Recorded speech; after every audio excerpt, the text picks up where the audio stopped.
अस्सलाम वालेकुम, welcome to my YouTube channel study बडी।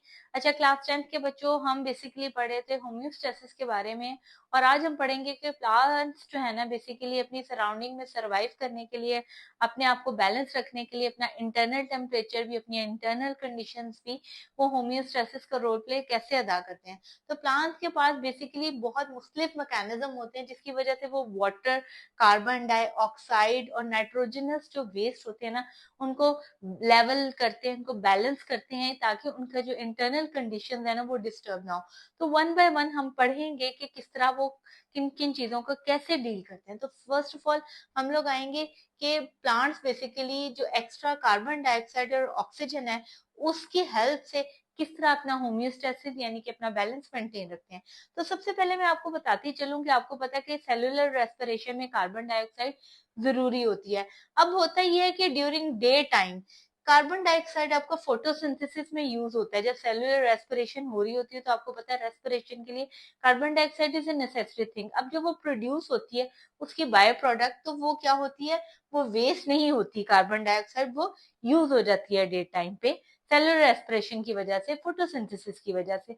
लेकिन अगर जब रात हो जाती है, नाइट टाइम, तो जो आपकी बहुत सरप्लस कार्बन डाइऑक्साइड है वो क्या करेगी, वो रिमूव होगी डिफ्यूजन के थ्रू। कौन सा प्रोसेस होगा प्लांट्स में, डिफ्यूजन।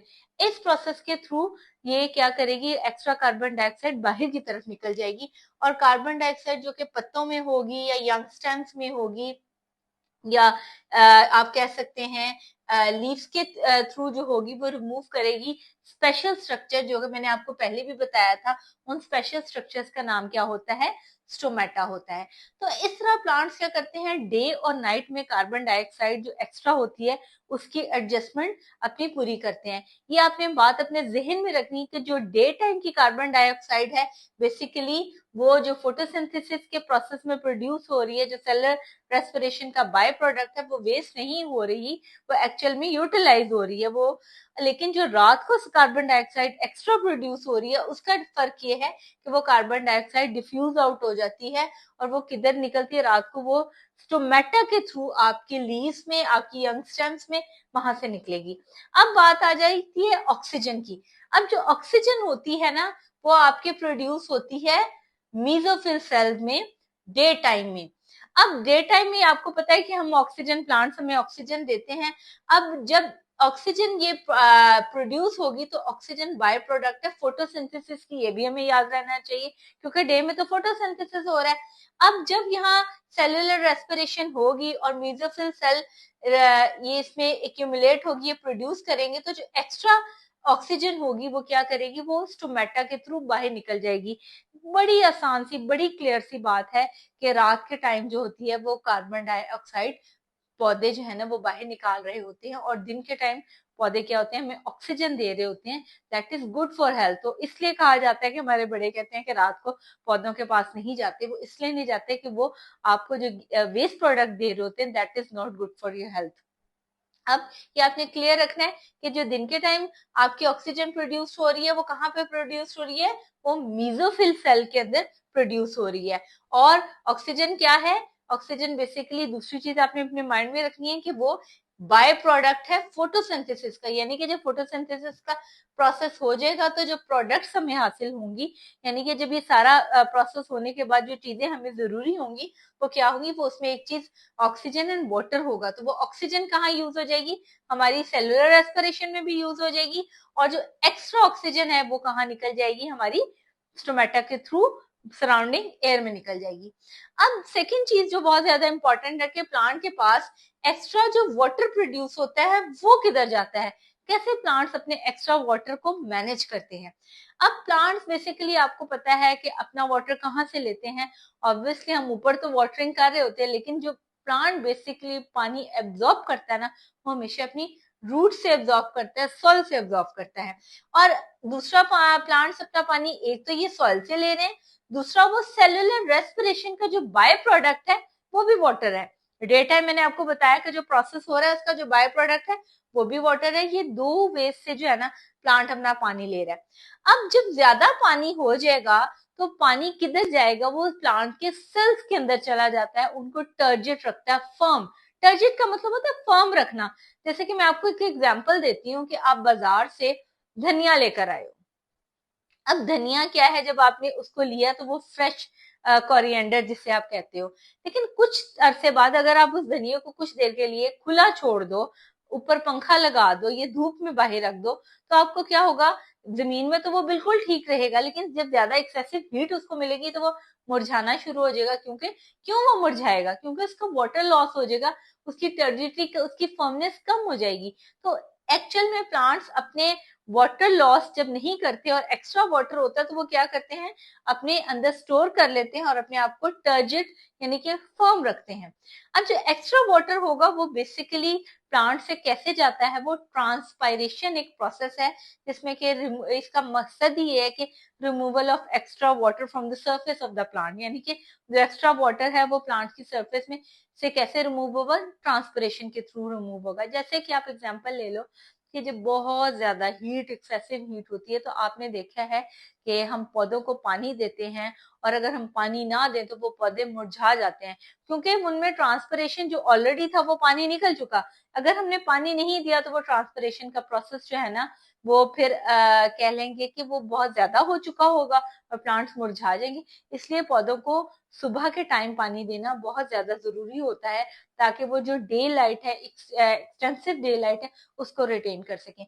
इसी तरह आपने देखा होगा कि जितने भी हमारे ये हर्ब्स होते हैं, जैसे धनिया है, पुदीना है, जब आप इनको एक्सेसिव धूप के सामने रखते हो तो वो, अगर उनको पानी नहीं मिलेगा, ये हीट बहुत ज्यादा होगी, तो ये वैसे ही ग्राउंड में मुरझा जाते हैं। तो ये इनकी टर्जिटी फिर नहीं रहती, क्योंकि ये बहुत जल्दी अपना वाटर लूज कर देते हैं। अच्छा, ये चीज आपने अपने जहन में रखनी है, जो ट्रांसपरेशन है ना, वो रात को नहीं होती। ये आपको एमसीक्यूज की फॉर्म में भी आ सकता है कि कौन सा ऐसा प्रोसेस है जो रात को नहीं होता, तो ये भी बता दूं कि आपका जैसे फोटोसिंथेसिस है वो रात को नहीं हो रहा है, इसी तरह आपकी ट्रांसपिरेशन भी रात को क्यों नहीं होती। वो रात को क्यों नहीं होती, उसका रीजन ये है कि रात को बेसिकली जो स्टोमेटा जिनके थ्रू वाटर लॉस हो रहा होता है, वो उनके पोर्स जो होते हैं वो क्लोज होते हैं। अब एक और प्रोसेस बहुत ज्यादा इंपॉर्टेंट है जिसको हम बोलते हैं गुटेशन। होता ये है कि अगर आपने देखा है कि बहुत ज्यादा पानी मतलब ये कि प्लांट्स को मिल गया है और वाटर जो है ना वो सॉइल में बहुत ज्यादा वाटर का कंटेंट हाई हो गया है, तो क्या होगा, वाटर सबसे पहले तो जाएगा रूट्स में। अब रूट्स में तो पानी जितना चाहिए तो वो चला गया, अब जो एक्स्ट्रा वाटर है वो कहाँ एक्यूमुलेट हो जाएगा, जाइलम वेसल्स में। जाइलम वेसल्स वो वाले वेसल्स होते हैं, जैसे आप आगे पढ़ेंगे जाइलम और ट्रेकीट्स के बारे में, जो कि बेसिकली जिनका काम ये है कि उन्होंने वाटर लेकर जाना है बेसिकली प्लांट्स के सारे हिस्सों तक, लीव्स तक, स्टेम तक। तो ये जाइलम वेसल्स का रोल प्ले होता है। अब एक्स्ट्रा पानी कहाँ इकट्ठा होना शुरू हो जाएगा, कहाँ एक्यूमुलेट होगा, जाइलम वेसल्स में। और जब ये बहुत ज्यादा इकट्ठा होता जाएगा तो आप अक्सर देखोगे कि ये इस प्रेशर की वजह से वो निकलना शुरू हो जाएगा, स्पेशल पोर्स जो कि लीव्स के टिप पे होते हैं। ये पोर्स कहाँ होते हैं, लीव्स के टिप पे। अब जब वो लीव्स के टिप में वो ड्रॉप्स की फॉर्म में इकट्ठा होना शुरू हो जाएगा और वो बाहर की तरफ निकलेगा, और इस प्रोसेस को हम गुटेशन कहते हैं। आपने अक्सर देखा होगा कि आपको ऑस पड़ी नजर आती है घास के ऊपर, ये स्पेशल गुटेशन का प्रोसेस घास में होता है। तो सुबह सुबह वो जो आपको घास के ऊपर छोटे छोटे छोटे छोटे पानी की आपको गीली गीली नजर आती है, उसका रीजन ही ये होता है कि वाटर कंटेंट ज्यादा था सॉइल में, तो प्लांट ने क्या किया, उस वाटर जितना वो रिटेन कर सकता था उसने रिटेन कर दिया। तो जो बाकी एक्स्ट्रा पानी था वो किधर चला गया, वो जाइलम वेसल्स में चला गया। जाइलम वेसल्स ने भी अपने प्रेशर, एक हद तक प्रेशर मेंटेन करना था, तो वो एक्स्ट्रा जो वाटर होगा वो क्या करेगा, वो रात को आप जब रात को सोते हो और सुबह उठ के देखते हो तो वो उन पे क्या होता है, आपको वो गीली गीली घास नजर आ रही होती है, तो वो एक्स्ट्रा वाटर पोर्स के थ्रू क्या होता है, उस घास के ऊपर इकट्ठा होना शुरू हो जाते हैं। ग्रासेस के अंदर ट्रांसपिरेशन का प्रोसेस कॉमन है। तो अब आपने देखा कि basically removal of extra carbon dioxide oxygen कैसे प्लांट्स करते हैं, प्लांट्स इसी तरह एक्स्ट्रा वाटर कैसे निकालते हैं, और प्लांट्स इस तरह ट्रांसपिरेशन का प्रोसेस और गुटेशन का प्रोसेस कैसे करते हैं। तो अब हम चलते हैं कि प्लांट्स बेसिकली अपना नाइट्रोजनस जो मटेरियल है वो कैसे एक्सक्रीट आउट करते हैं। Okay, removal of other metabolic waste, जिसमें कि कुछ नाइट्रोजनस मटेरियल्स हैं, बाकी वेस्ट हैं। अब होता ही है कि प्लांट्स बेसिकली जो मेटाबॉलिक वेस्ट होते हैं वो अपने अंदर डिसॉल्व करके रखते हैं, सेव करके रखते हैं इनसॉल्युबल मटेरियल। वो इस फॉर्म में रहते हैं कि वो लिक्विड कंसिस्टेंसी की फॉर्म में नहीं रहेंगे, वो ऐसी फॉर्म में रहेंगे कि वो किसी और मटेरियल के साथ डिसॉल्व ना हो। ऐसे मटेरियल जो किसी के साथ डिसॉल्व नहीं होते उनको इनसॉल्युबल मटेरियल्स कहते हैं। जैसे कि आप कह दो कि पानी के अंदर लकड़ी को डाल दो तो लकड़ी पानी में फौरन डिसॉल्व नहीं हो सकती, अनलेस एंड अनटिल आप, वो हो ही नहीं सकती ना। इसी तरह आप एक मेटल डाल दो पानी के अंदर, लोहा डाल दो, वो पानी में डिसॉल्व नहीं हो सकता, वो इनसॉल्युबल मटेरियल। इसी तरह प्लांट्स भी क्या करते हैं कि जितना एक्स्ट्रा वेस्ट होता है उसको अपने अंदर रिटेन करते हैं in the form of insoluble material. जैसे कि मैं आपको एग्जांपल देती हूँ कि कैल्शियम ऑक्सिलेट क्रिस्टल्स बना लेते हैं प्लांट्स अपने अंदर, ठीक है ना। अब वो कहाँ क्रिस्टल्स बना लेंगे, वो लीव्स के अंदर बना लेंगे या स्टेम के अंदर बना लेंगे क्रिस्टल्स कैल्शियम ऑक्सिलेट के। और ये आमतौर पे कॉमन होता है टोमेटो के अंदर, बहुत ज्यादा टमाटर के अंदर ये बहुत ज्यादा चीज कॉमन है कि जो उनके लीव्स और बेसिकली जो उनकी स्टेम है उसमें क्या आपको कैल्शियम ऑक्सिलेट के क्रिस्टल्स मिलेंगे, क्योंकि वो डिसॉल्व नहीं होंगे, अपना वेस्ट जो है ना नहीं हो पा रहा, बाहर नहीं निकल पा रहा, तो उसने क्या किया उस वेस्ट को रिटेन कर लिया इन जगहों पे, ताकि वो बाकी जो फैक्टर्स है ना प्लांट्स के उनको अफेक्ट ना करे। अच्छा, इसी तरह आपने अक्सर देखा होगा कि आपका जो ऑटम सीजन आता है तो आपके जो ट्रीज होते हैं उनके पत्ते पत्ते झड़ जाते हैं। अच्छा, वो पत्ते क्यों झड़ते हैं? वो होता ही है कि जो प्लांट का एक्स्ट्रा वेस्ट होता है जो कि पूरे साल में उनके एजेस पे इकट्ठा हो रहा है, वो नहीं उसको वेस्ट कर पाते।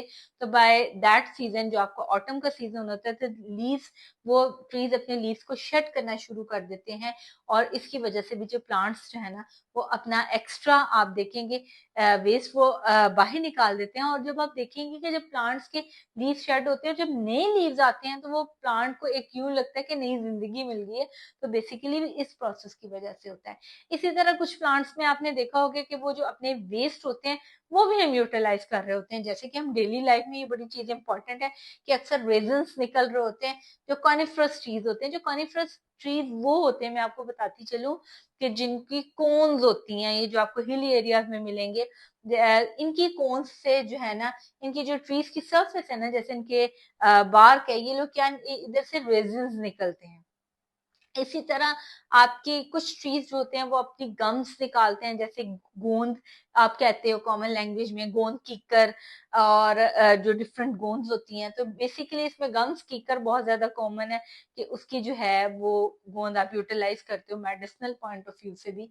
उसी तरह कुछ प्लांट्स जो होते हैं आप देखोगे कि वो एक्स्ट्रा अपना वेस्ट म्यूसिलेज की फॉर्म में, एक फॉर्म तो रेजिन होगी, एक गम्स होगी, थर्ड फॉर्म इज म्यूसिलेज। आपने अक्सर भिंडियां काटी होंगी, जब आप भिंडियां काटते हो तो आप देखते हो कि उसके अंदर से कोई लेसदार चीज निकल रही होती है, एक्चुअली वो म्यूसिलेज होती है।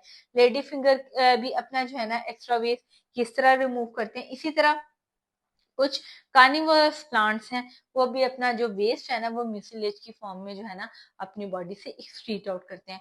तो ये बेसिकली चार मैकेनिज्म थे ऐसे कि जिसके थ्रू प्लांट जो है ना अपना वेस्ट जो है ना अपनी बॉडी से बाहर निकालते हैं। तो आई होप सो आपको इस टॉपिक की क्लैरिटी हो गई होगी।